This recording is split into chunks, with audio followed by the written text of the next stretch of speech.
सुखी राहणार नाही. पण ज्याने आई वडिलांना हातावरती सांभाळलेला आहे, स्वर्गातला परमेश्वर त्याला कधी कमी पडू देणार नाही. हालेलुया. मी खरं सांगतो तुम्हाला, मी ह्या गोष्टींसाठी प्रार्थनेमध्ये मी आज मला देव दाखवून देते.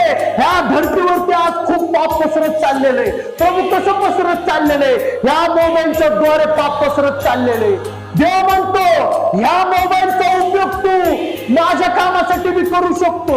माझा मोबाईल कुणी पण घेऊन बघा. हालेलुया. या मोबाईल मध्ये छोटीशी जरी क्लिप पापाबद्दल सापडली, मी ही सेवा सोडून देईन. हालेलुया. मी ही सेवा सोडून देईन. छोटासा मेसेज जरी सापडला ना, मी काय पाप करतोय, मी ही सेवा सोडून देईन. मी त्या लायकीचा नाहीये. देव म्हणतो जर तू इतरांना शिकवतो, लोकांना तू ज्ञान देतो, जर तू अज्ञानी आहे तर मी तुझ्याकडे कधीच बघणार नाही. तू एक अशुद्ध असं पात्र ठरशील. मी रोज परमेश्वराला म्हणतो माझं शरीर पात्र असं बनव आणि ह्या धर्तीवरती माझा उपयोग करून घे.